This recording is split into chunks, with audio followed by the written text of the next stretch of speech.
Hello, everybody, and welcome back to my special interview series with the board members of Project NISEI, the organization that has been tasked with keeping the game going moving forward. This is episode 7 of that series, and with me today is special guest RC, who is the community manager for Project NISEI. RC, thank you so much for coming on the channel. Thanks for having me, Dan, and thanks for doing this series. Yeah, it's been an absolute pleasure to have everybody from Project NISEI with us. They've really done a great job of letting people know what's going on and helping people understand what it's going to look like moving forward. So it's great. And personally, you and I have known each other digitally now for a pretty long time. Yeah, I mean, it's like chatting over Facebook, and you were helping me with some of my deck lists for quite a while coming up. In fact, one of my favourite moments is when I sent you a deck list and you sent me one back going, "I can't find any way of tightening this up." I was like, yes! I actually made a good deck by myself. Yeah, I mean, it's amazing to me, well, the people who were part of the deck help segment of my Patreon. It's really funny to watch. Like, one of the most surreal moments for me was Paul Gillibrand, the Scorpios deck that I helped him tightened up, being on stream and him like pulling people apart with Scorpios in 2018 after Scorpios had been restricted. It's just like, mwah, so good. But that's not what we're here to talk about.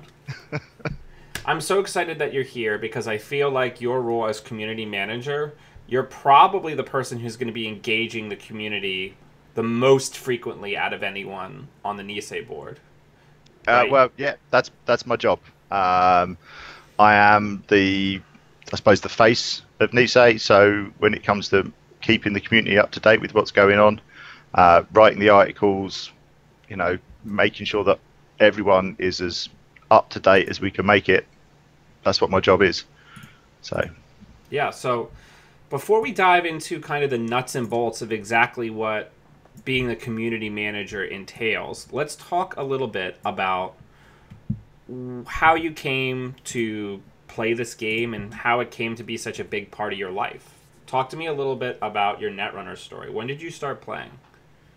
I started playing Netrunner back in original Netrunner times. I just moved into a house in my second year at uni with three very close geeky friends. And one day in the game shop, we discovered this game about hacking, where all of us are doing like comp sci courses. So like, oh, this looks like it could be kind of fun. 3 months later, like, we bought all of the cards that the shop gets in. We're sitting up till 3 in the morning playing, and it's just generally one of those things that between that and StarCraft, that kind of took over our lives. And then we all left that house, carried on with our lives. I've still got all of my original Netrunner cards. Me and one of the guys that lives close to me now was one of the guys from uni. Right. And we both still got our cards and both keep saying we should make an original Netrunner deck at some point and like have some old school games. But then when it got re-released, I can't remember which one of us noticed first, but it was obviously like, we got to play this game. But at the time, he was living in Azerbaijan for work. So I bought it. It sat in my cupboard for 18 months until he got home. We started playing for about a year, just kitchen table. And we both thought, well, we're doing all right at this game. We're getting the hang of this. Turned up at our first GNK. Oh, my God. I won 2 games all day, and that was against him. And I felt bad because it was his birthday. But like, I turned up with 10 in. It shows you how really out of it our meta was. And then 2 weeks later, we went to UK Nationals. What year was this? 2016. It was my first big, proper competitive event. Turned up 7 rounds of Swiss, met loads of people, and they were like, "You should come to the pub." And I was like, "Yes, I love the pub. Netrunner people, this sounds great." Got back to my hotel and just passed out. So it wasn't until some of the regionals the following year that I actually started to get more heavily involved in the community. And you were hooked. Yeah, So, yeah. I often say that I have never met anyone that I would not be happy to go to the pub with at a Netrunner event, and quite often do. That's great.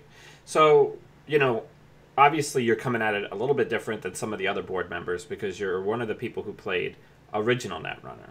But what would you say specifically about the remake of Netrunner really kind of like got its hooks into you and like, you were really excited about?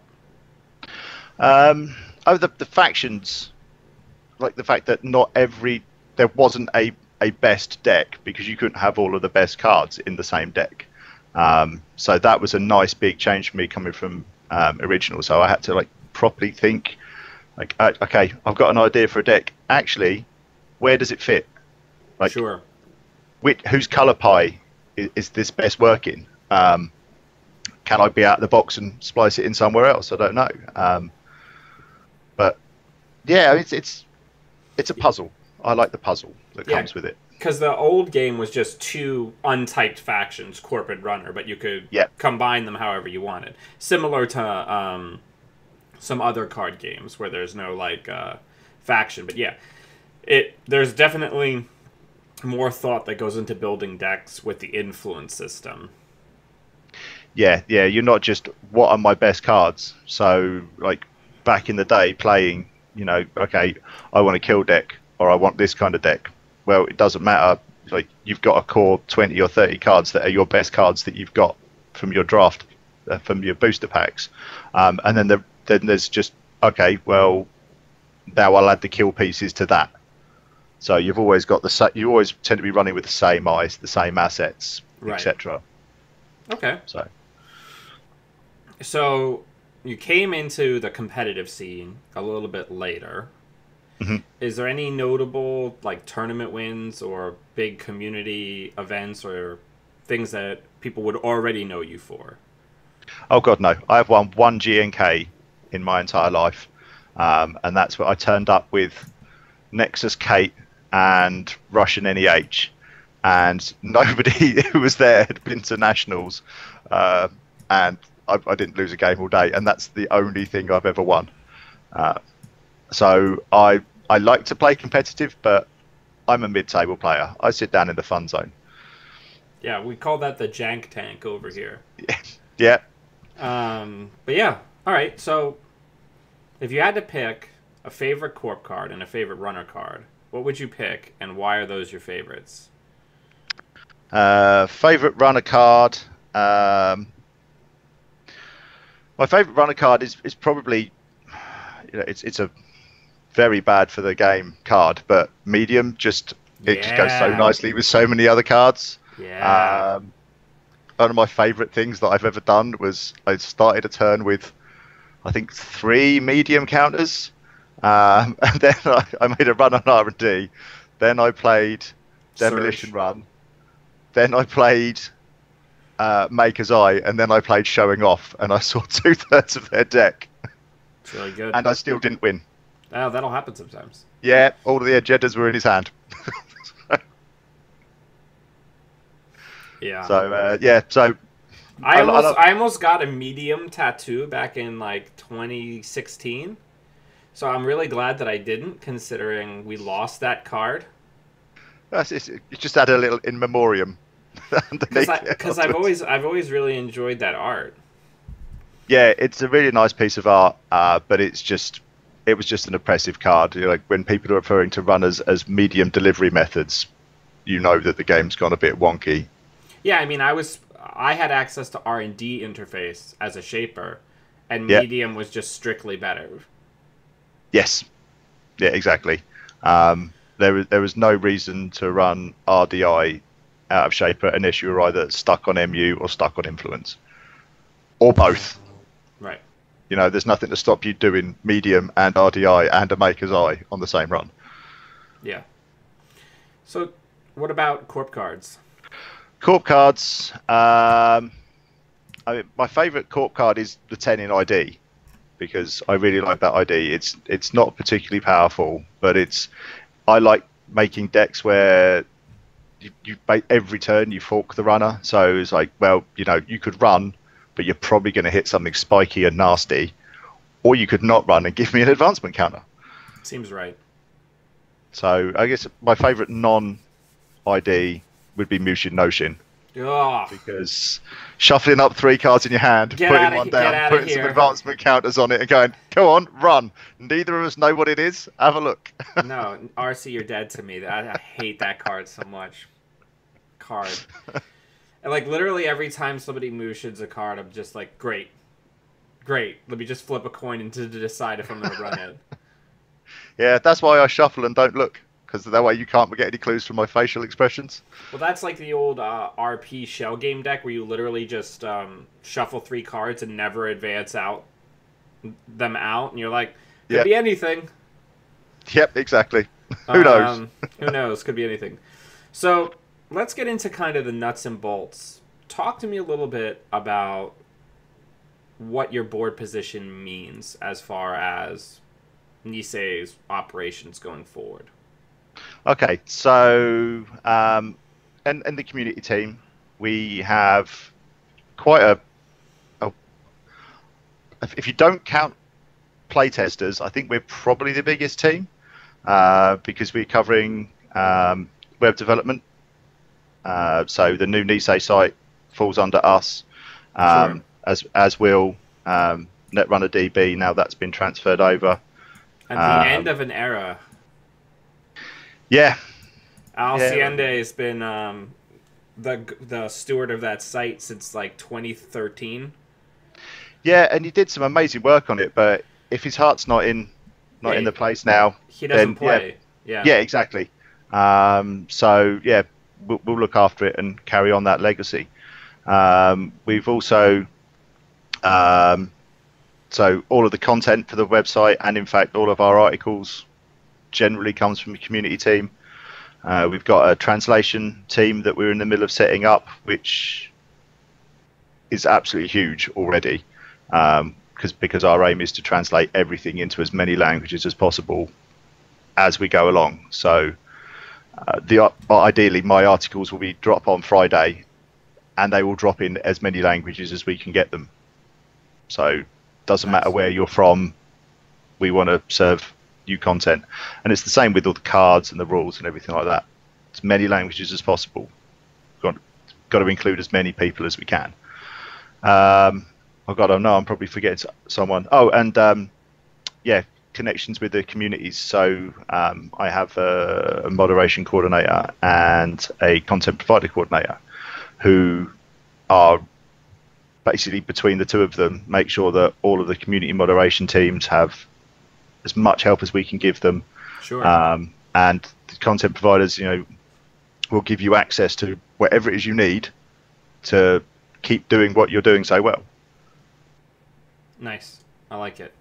So, in addition to the articles, obviously you and your team have been putting out a lot of articles, keeping everybody informed as to the updates. And I have a link both to the StimHack site where the articles live and used to live, and also the Nisei website in the show notes. But what other ways can people look forward to having you interact with the community? Well, so we'll go on as many podcasts, streams, or whatever as people want to have us on. We're quite happy to come and talk Netrunner till the cows come home. We're about to start dropping a new set of articles, little 15-minute interviews with various people in the community, which is actually something that came out of organised play.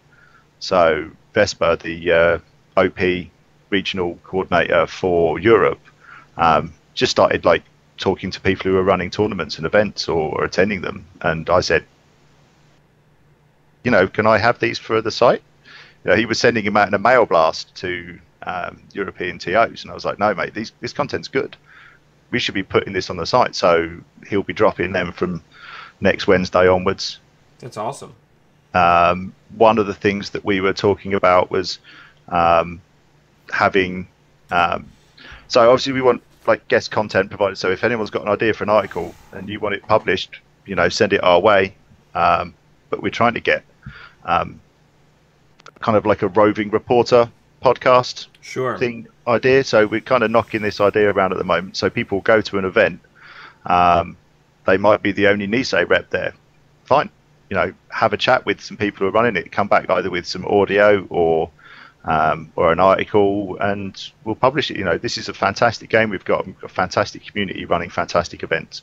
We should be making sure that everybody is aware of all the stuff that's going on. The last thing I want is for anyone to realize they missed a tournament that was like a 10-minute drive from them because they didn't know to look in the right place. Yeah. I mean, I feel like it's really tough sometimes, right? Like, I think about, I've tried to organize, the Mid-Atlantic meta. America is a weird place, as you know. Yeah. But it's like everything's really spread out. So, like, the Mid-Atlantic meta is, like, all told, like, 30-something people who really play hard, right? Not counting people who only go to, like, local stores. But it's just, like, there's, like, 10, well, it's more like 40, 50 people, but it's like 10 people in DC, like 7 people in Baltimore, like 6 people in Delaware, and like 10 in New York. You know what I'm saying? And it's just like, so I've been trying to do this thing where I have like a Facebook group and I have all of these like messages going out, trying to get everybody to come to these once a month meetups where we get like the Mid-Atlantic group together. Mm-hmm. And even still, like somebody walked in and was just like, oh, I had no idea this was going on. And I'm just like... Yeah. But they just, like, walked into the store for another reason, and we happen to be there. And it's just wild, because it's hard to reach everybody, with everybody having, like, all of these subgroups and everything. Yeah, so one of the things that we're going to get on the site is we're going to have an event list. So, and a store list. So, you go to the site, you put your postcode or zip code in, Sure. And it will say, right, okay, here are the things that are going on within 100 miles of you, or however far you want to check. And store owners and local community people like yourselves will be able to go in and say, okay, we do this on the 3rd Thursday of every month, or whatever, and that would just stay in as an event.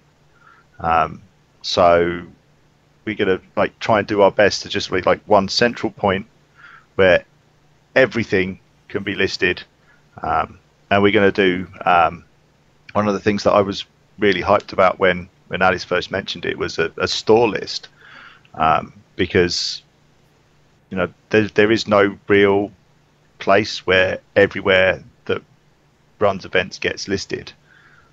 Always Be Running has a lot of them, but people don't always feel confident adding store stuff on themselves, so we need to like sort that out, get people confident about listing it. Yeah, I agree. Yeah, and it's tough. Yeah, and one of the other things I want to make sure we do is, because we have a lot of people who like might not go to events because maybe they're a wheelchair user and they need to know, like, is there good parking, is there step access into the place. We're going to list all of that on the site so people can go, oh, there's an event at this place, I know I can deal with this place because it has the things I need to be able to get in, like there is enough space or whatever, or the community there, like the noise levels are too low, so if someone's got any particular sensory issues, that they know they're not going to get overwhelmed by it. So we're in the process of creating a list of checkpoints or check marks to go against the stores, so people can say, yeah, I've been here, I've done this, this will be suitable for these people. Nice. Yeah, I think that'll be really, really helpful. So going back to the getting to know you questions a little bit. So what makes an ID fun for you, and what is your favorite identity in Netrunner? Okay. Besides Tenon. Besides Tenon. See, now there you go. You stop. I really like the ones where you force your opponent to make a choice, and they don't know if it's good or bad. So I'm having a lot of fun with Empty as well at the moment, because I put something down. You don't know what I've got in my hand. Are you going to run or not? I had a wonderful game at Worlds where someone ran. I dropped a Chiashi down. I think it was just in front of like a Rashida or something like that. So, but I just dropped the Chiashi and rezzed it, Um, he didn't run again for the rest of the game. Yeah, that's Like I rough. just scored like I had one Nisei out. One Nisei scored. I scored another one. Then I scored a global food over the next 3 turns. But he was so crap. Got to find all my breakers. He had to make that decision to do I run and risk flatlining, or do I step back and let him score? So I made them fork themselves. Sure. And from a runner side of view, I like efficiency. So I play a lot of Haley because I can make the most out of my clicks. So Haley's been my go-to for a while because I love Shape of Bullshit. I like being able to have all my tools at hand. Again, I had another fun moment at Worlds where I was on like 1 credit and they hit me with a hard-hitting news. By the end of the next turn, I had 2 extra programs installed and had got rid of the tags and still had a click left. Yeah. Shaper bullshit's what life's all about. I don't know if you are aware of that. Yes. Well, yeah, I am all in on the Shaper bullshit. I'm trying to remember which arm has the Shaper tattoo on it. Though, I get this strange feeling like Greg's going to come for Magnum Opus, so then this tattoo won't be in the card pool either. So it'll be like my medium card. But yeah, so what's an idea that you wish had landed, but didn't? Meaning, like, you wish that it had become part of, like, the competitive metagame, but it just didn't land. Saraswati would have been nice. Yeah, I keep thinking about that. Yeah, go ahead. One of my friends saw it, and he's a Wayland player. Like, Paul is one you of the say guys that with such disdain.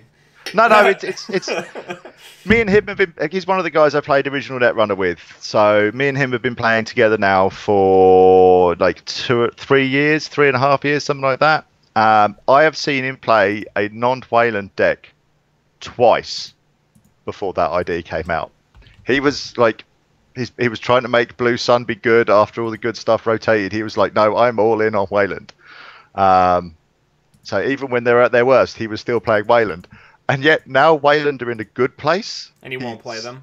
He just went, this Saraswati looks quite interesting. And just built the meanest deck. I played against him first time playing as Geist. I had 2 levies in my deck. And I burnt through the whole lot and still ran out of cards. Yeah, I mean... It's just everything in there is a trap. It's either money or a trap. Yeah. Saraswati is one of those identities where I think that there's a lot of power there, but just because of the fact that at the time that it came out, there was already just really powerful, consistent Jinteki IDs in Palana and Mti. Yeah. I think people just like looked it over because Mti really provides the same similar gotcha power while saving you clicks on ice, right? Yes. Because it basically lets you fat stack servers without paying the install costs because it goes in on the bottom. People talk a lot about the surprise of Red Tree, but you're not going to get good players with the surprise. The real value is you're putting the 3rd or 4th ice on a server and not paying the additional 3 credits to install it. Yeah, it's like a weird Ginger City grid that, again, you don't need a click for, but the ice has to be sat in your hand. Right. And there's no limit to it, whereas like Ginger, you're saving 4, but with this, you're like, yeah, it doesn't matter. 8 pieces of ice, I'm fine, it's all free. Yeah. So when you think about your position on the board, what kind of drew you to your position? So I've been kind of revolving around the community management area for a while. I was a moderator on a huge IT community for 5 odd years.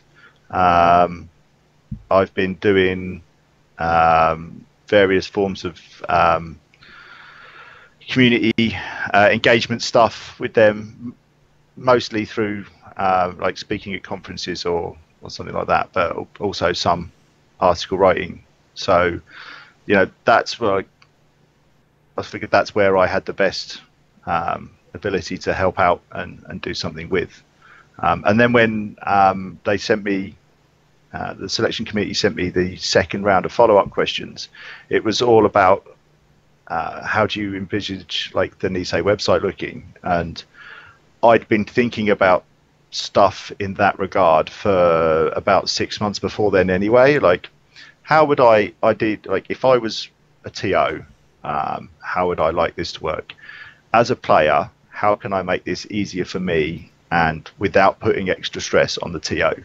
So there's various things that I have in the pipeline that I'm knocking around ideas with my lead developer Mike, and also Noah, who's kind of become NISEI adjacent as the JNet representative to us. Bouncing ideas around with them, like what can we do, and as soon as we've got the rest of the web development team on board, we're going to start moving forward with that. So I was like, this actually, like every one of my area of expertise is covered by this role, so it was the only one that I thought about going for. I don't have the skills to do development or design. I can come up with crazy ideas, but I couldn't balance them for toffee. So yeah, that's really the critical part of those roles. So, you know, obviously, the nature of your role, because of this blanket of kind of like touches with the community that you're trying to set up and these tools and accesses, you know, there's a very wide, it's a very wide body of water of your activities. But yeah. When you think about something that you have either in the works going forward, something that you can talk about, and you're probably more able to talk about what you're doing than some of the other board members who are like developing cards. Talk to me about what you're most excited about in the near future for your purview.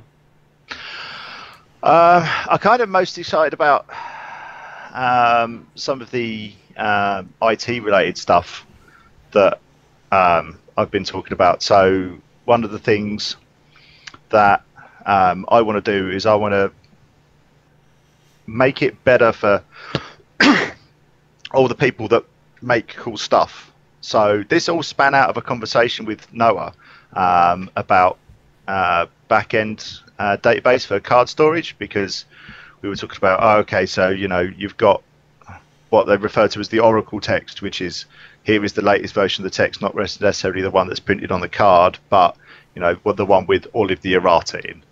Right. You've also got your multiple different languages. So we want to like have everyone be able to get to it in their own language. So we were just knocking around the idea of like, how do we store the card text to make this work? And I thought, well, actually we could do this with the art as well, because you've got, I mean, look at Rainer. There's what, like 6 different versions of Rainer at this point. So depending on which one you've got. So we're like, okay, we could do this with art as well. And one of the things that then span out of that was, well, we have lots of really cool creators in the community who are making amazing art that they're selling. So let's give them the option to put that art also on NRDB, or wherever it ends up landing, which I'm assuming at the moment is going to be NRDB, as with a link to their store. So you can go to, hey, oh look, there's a really nice, let's pick a card that I can't remember seeing an alt art for. Okay, let's just go with Eli 1, because I've got the list of original arts up, original promos. So you see an Eli 1, and then you've got the alt art Eli 1, and then, oh my god, person X has made this alt art version of it. That's amazing. Oh look, they've got it for sale in their store. Boom, order it. So you get some cool art. They get to sell the stuff that they've spent their time and effort making. So from what I gather, they're like, this is something they've been knocking around the idea of, having like a centralized point. So I'd really like to do that for them and make it so that it's easy for the community to find. I really like that. Yeah, I think would be a great resource, because I think for a majority of players, if they have the opportunity to have, like, if they're hunting for cards, maybe that they never got to fill out their collections with, right? Yeah. Yeah, because some stuff's getting hard to most find. people would rather have an alt art from the community than, print and play. Though it's going to be great to have the print and plays available as well. But Yeah. being able to say, hey, because like the packs that Rashida and NGO are in are like gone. They cease to exist. Like you can maybe find one on a random shelf somewhere in a store that never really had a strong Netrunner meta. But for for the most part, they're gone. But yeah, and I guarantee those stores also don't do mail order. Yeah, right.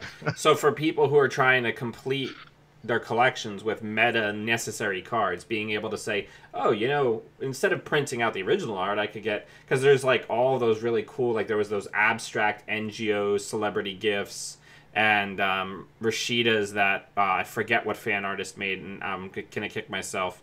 And then there's other people who have made those. Like, there's so many different versions of those, and you'd be able to pick and support somebody who's put all that time into the community. Yeah, and I want to stress that this is actually not something I've spoken with Artist Colony about. I spoke to one member who I knew I could rely on to keep things shush, and then I go and spoil it anyway. But this is entirely voluntary. Like, we're not going to like upload people's art for them. Like, sure. Yeah, but if you want to have a link to your store, and then from that point on, there comes a point where we can do an artist page, so you can go see everything that someone has done in one handy space with a link to their store where you can go and buy it. Yeah, that's a really good idea. I like it. Yeah, so far the only people that were aware of this was my Artist Colony friend, Noah, and the board. So there you go. How's that for a scoop for you? That's a good scoop. I like scoops. So, you are the community manager. So this question, which I've asked every single member of the board that I've had on, I really want to hear what your answer is for this question. So tell me, what if there's something that stands out to you as your favorite moment dealing specifically with the community? Not necessarily like a favorite play in Netrunner, but like a favorite moment that you had interacting with the community itself. Yeah, I don't think I could narrow it down to one. Every event I've been to, I've made at least one new friend, if not more. I mean, if you push me for one, it would be going to Worlds, being part of Team UK this year, where there were 30 odd of us. Travelling over, 28 of us on one aeroplane, lots of other confused passengers. People are playing Netrunner on tiny little aeroplane tray tables. We just all had, it was absolutely amazing from start to finish. Coming home was a hell of a come down, because I'd wake up at 5 a.m, go downstairs and, oh, hey, morning, you want a game of Netrunner? And we just hang out and chill and play Netrunner. And then we'd it'd get to a sensible time. We'd all take a wander up to the FFG Centre. It's like, oh, hey, I've talked to you online, but we've never actually met. Nice to meet you, much as I did with yourself. And then we all go out for dinner afterwards. Yeah, we all have a couple of drinks, and then we get up the next day and do the whole thing again. So I came back and I was absolutely kicking myself for having never done it before. Yeah, I mean, Team UK, I really adore Team UK. The very first year that I went in 2015, I mostly kind of stuck to the Philly crowd just because I wasn't as marinated in the online community as I am now. I was making content, but I wasn't really on the Slack or the forums. But in 2017 and in 2018, the UK team just basically kind of absorbed the Ghost Branchers in a way that was just really lovely. Yeah, it does. I think we probably ended up with 7 or 8 people that are yeah, you're in Team UK now. We've adopted you because you've come and hung with us, so you're part of the crowd now. And so I wish I'd done it sooner, and I really wish that I'd started associating, because what me and my friend Paul used to do is we would. We'd get up in the morning, we'd drive to the event, we'd play in the event, we'd drive home.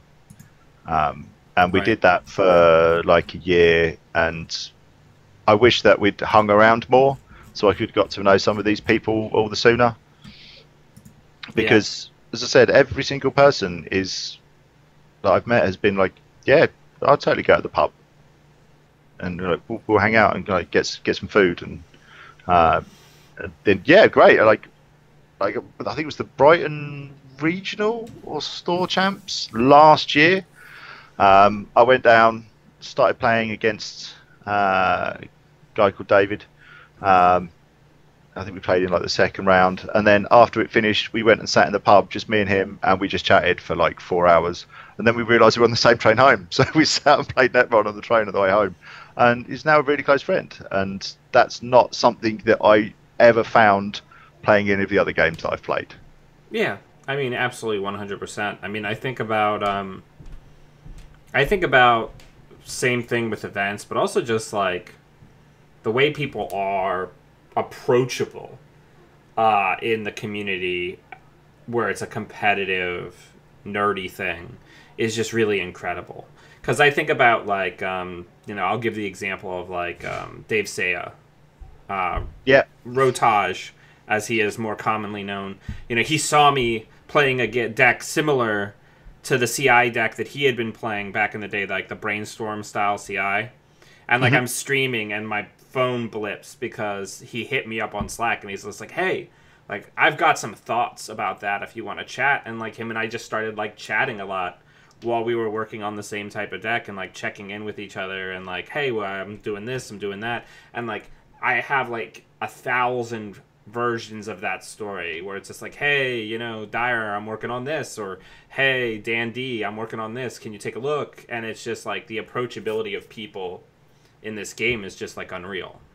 Yeah, funny enough, I mean, I have a very similar story with Dave Sayer after an event. I think it was just a store champ that was not a store champ, and we just got chatted as we were like, going to the pub, and it turns out that like, because obviously he's famous for diaper, I'd been putting together some weird, horrible diaper-ish thing, so we just started chatting about that. Hey, have you tried this? Have you thought about this? Well, how do you deal with this problem? And the answer was like, I don't deal with that problem. I cry if it happens. Yeah. I would say infamous, not famous, but yes. Yeah, fair point. So when we think about moving the game forward, Project NISEI is humming along now. The plans are in motion. What do you think are some of the challenges, the obstacles that are in our way with what you're trying to accomplish?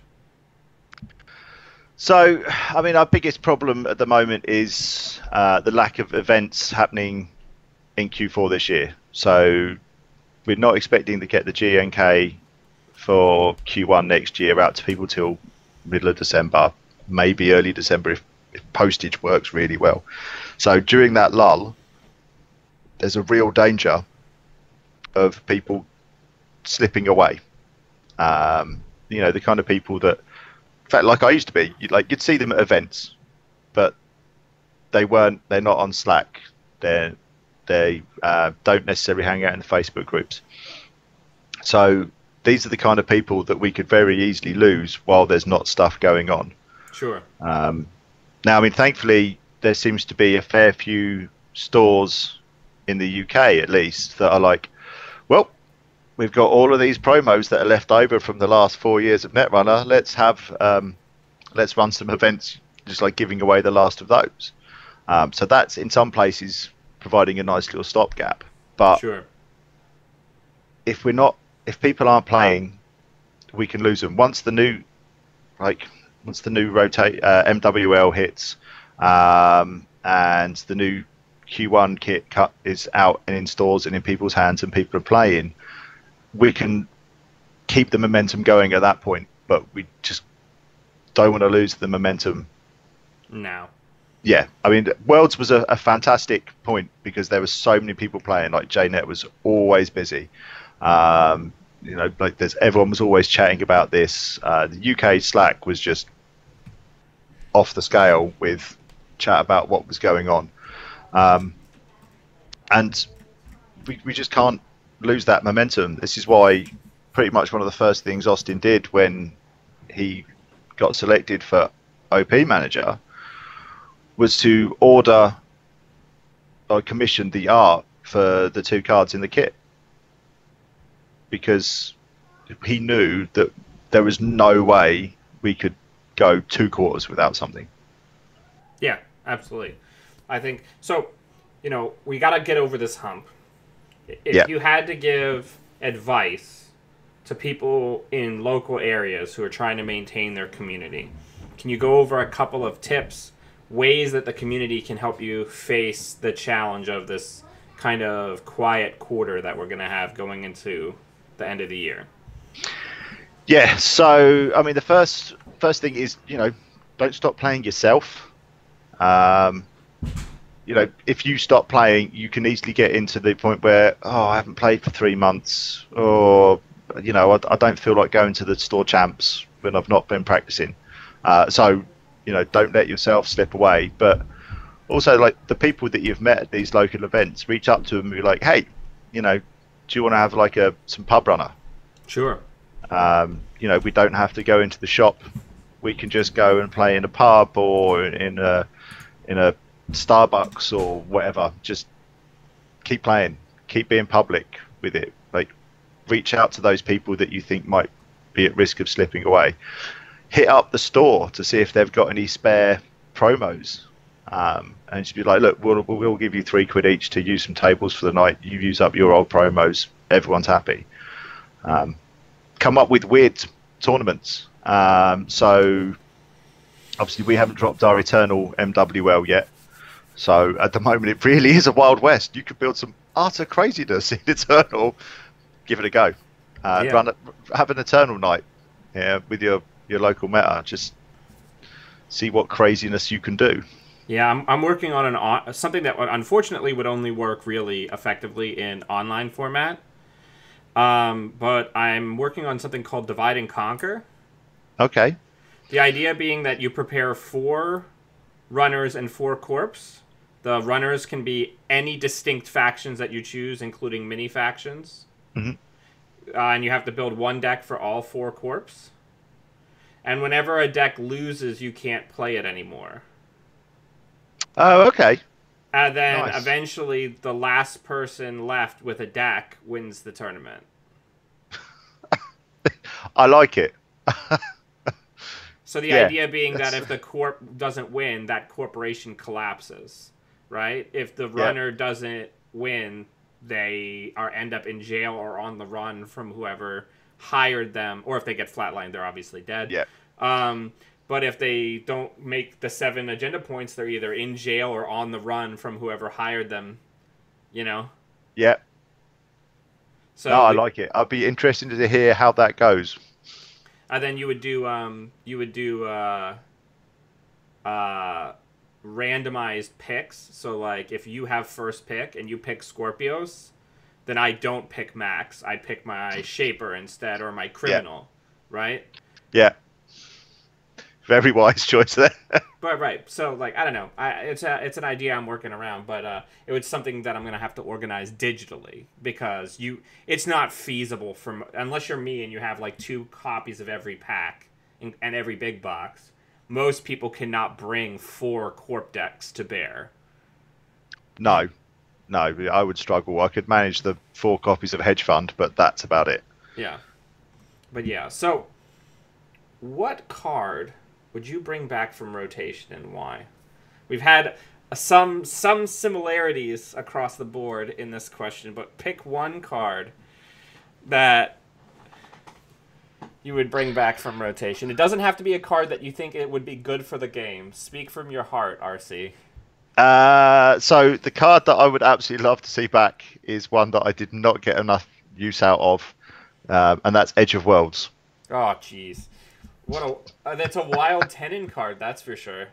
Yeah, and I just like now with like Ginger City Grid, that's just mean as hell. Yeah, you can easily get yourself up to a 6 agenda, a 6 ice server, and then you just drop that bad boy in there. or it would work well with Asa Group, and it would work really well with Nti. Yes, exactly. So many options. Yeah.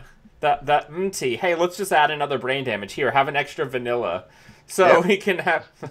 Actually, you don't even have to res it. You No. can choose not to res it just to increase the edge of world. Yep. And I I played with it a couple of times, but it was also one of those ones like, I'll come back to this. I'll make it. I'll build a deck around this later, and I never got around to it, and I regretted it. So, yeah, that's what I'd bring back. Nice. So before we kind of head out for the day, and I have to start saying so as my transition on these interviews. But anyway, what plugs and announcements would you like to make before I let you go for today?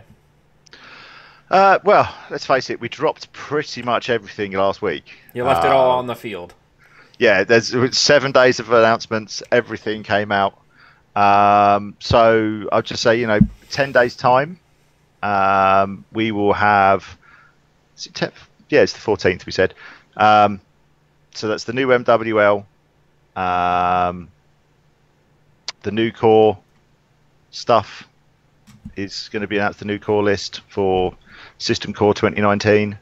That's going to be there. So it'll be the announcement, but that core won't actually go live until Q1 of 19, correct?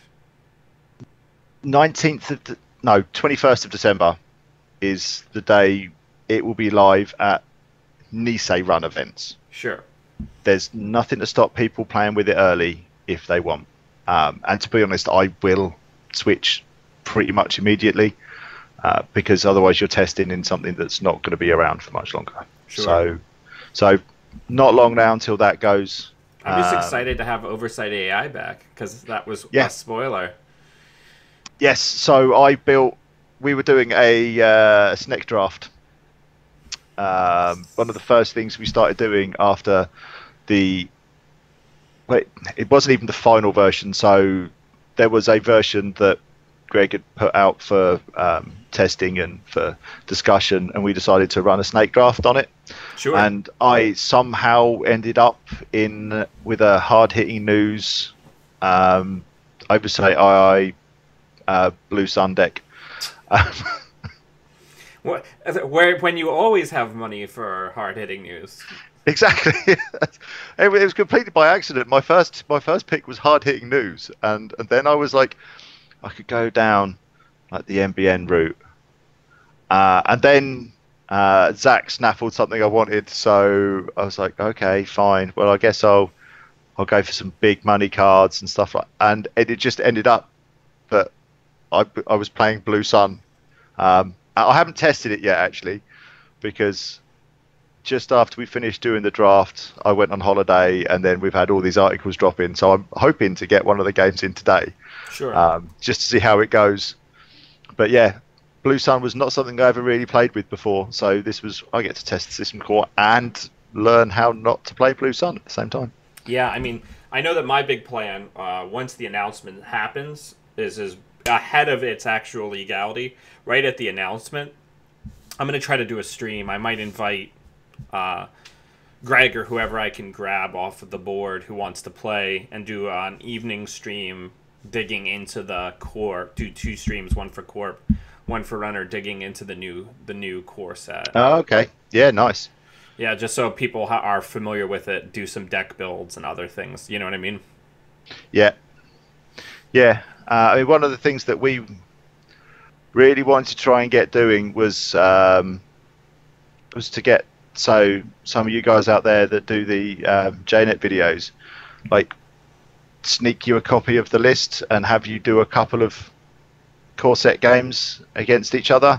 But we can do that as well. Yeah. Yeah. Because I can record instead of stream, but then we can put it up on announcement day. But yeah, we could talk about this off camera. Yeah, let's take this offline. Yeah, let's take this off camera. I've got some ideas. So, but yeah, I will have some chats with Greg and Zach, and see what they have to say. But yeah, I'm sure we can get something fun. Yeah. But RC, thank you so much for coming on the channel. This has been a great conversation and a lot of great information for our viewers about what's going to be coming up in the future and where to look for things going forward. So I really appreciate it. Thanks for having me on, and thanks for everything you do. There's a reason that we sent you that pretty playmat in the post. Yeah. I really appreciated that. I don't have it handy. It's actually upstairs. But the Nisei board sent me the Community Champion playmat, which I was very honored to get, which was really quite lovely. So the last interview that we have left to do is with El Presidente. So we've got one left. Then we'll basically lock this playlist up at the top of the channel, and it'll be good to go. Everybody, a lot of the links for the things that we've been talking about are in the show notes on YouTube. Take a look and drop any questions that you may have in the comments. And RC, I'm going to let you go, and we're going to say goodbye to our viewers. Thank you for watching, and thank you for being an awesome community. Yeah, I second that. And everyone, until we see you again, always be running. Bye.